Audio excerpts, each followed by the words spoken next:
Alrighty, this is called Francis Bacon of Truth. This is Sir Francis Bacon writing a paper on his opinion of what the truth is, of truth. Now, you have to know, Sir Francis Bacon is the one that he was King James's sidekick. He held the Bible after the Tanakh was written. Sir Francis Bacon is the one that proofread it, made any alterations that needed to be altered, and he held the book for nearly a year before the 1611 King James Bible was produced or published. So I'm going to read to you the man that basically published the King James Bible and what his opinion is on of truth. "What is truth?" said jesting Pilate, and would not stay for an answer. "Certainly there be the delight in giddiness, and count it a bondage to fix a belief, affecting free will in thinking, as well as in acting. And though the sects of philosophers of that kind be gone, yet there remain certain discoursing wits, which are of the same veins, though there be not so much blood in them as was in those of the ancients. But it is not the only difficulty and labor which men take in finding out of truth, nor again that when it is found, it imposes upon men's thoughts that doeth bring lies in favor, but a natural, though corrupt love of the lie itself. One of the later schools of the Grecians examineth the matter, and is at a stand to think what should be in it, that man should love lies, where neither they make for pleasure, as with poets, nor for advantage, as with the merchant, but for the lie's sake. But I cannot tell the same truth is a naked and open daylight, that doeth not show the masks, and the mummeries, and the triumphs of the world, half so stately and daintily as candle lights.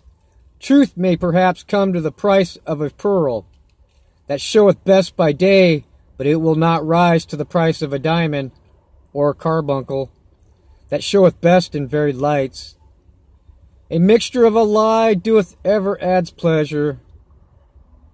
Therefore doth any man doubt that if there were taken out of men's minds vain opinions, flattering hopes, false evaluations, imaginations as one would, and the like, but it would leave the minds of a number of men, poor shrunken things, full of melancholy and indisposition, and unpleasing to themselves.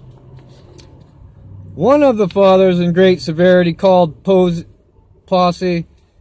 unum I don't like speaking their Satan language, because it is filleth the imagination, and yet it is but with the shadow of a lie.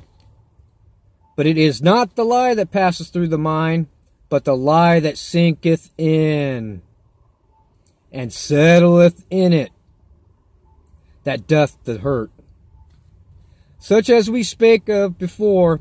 But whosoever these things are thus in men's depraved judgments and affections, yet truth, which only doth judge itself, teacheth that the iniquity of truth, which is the love-making or wooing of it, the knowledge of truth, which is the presence of it, and the belief of truth, which is the enjoy of it, is the sovereign good of human nature.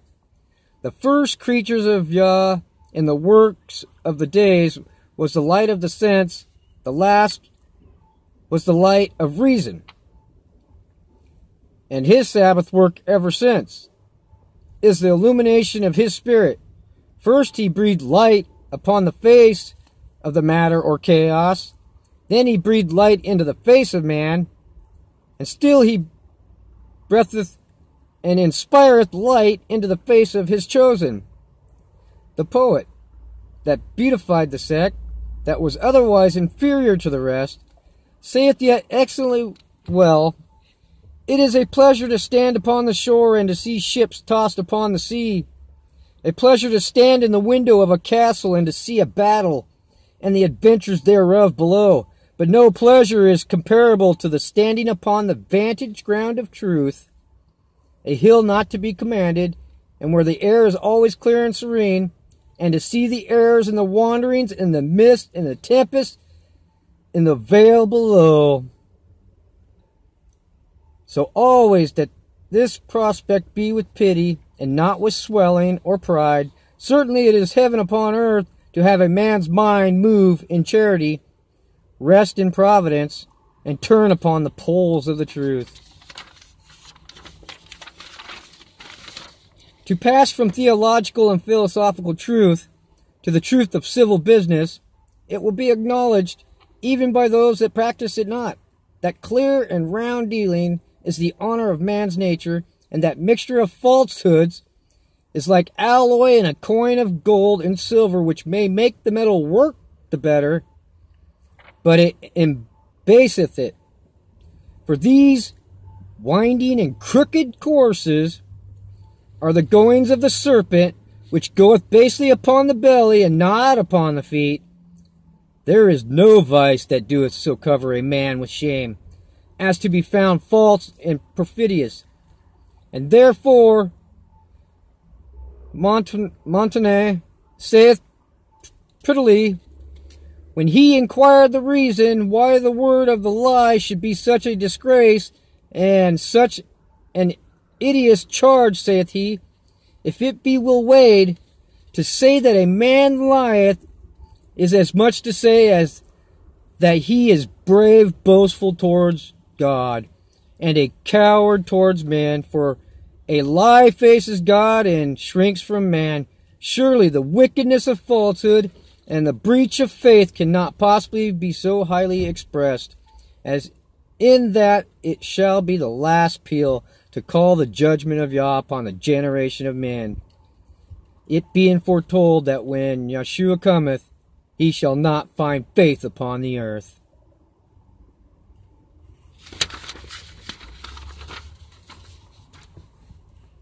So that's the guy that proofread, made the little changes after the Pharisees and scribes supposedly wrote it, and had it for almost a year.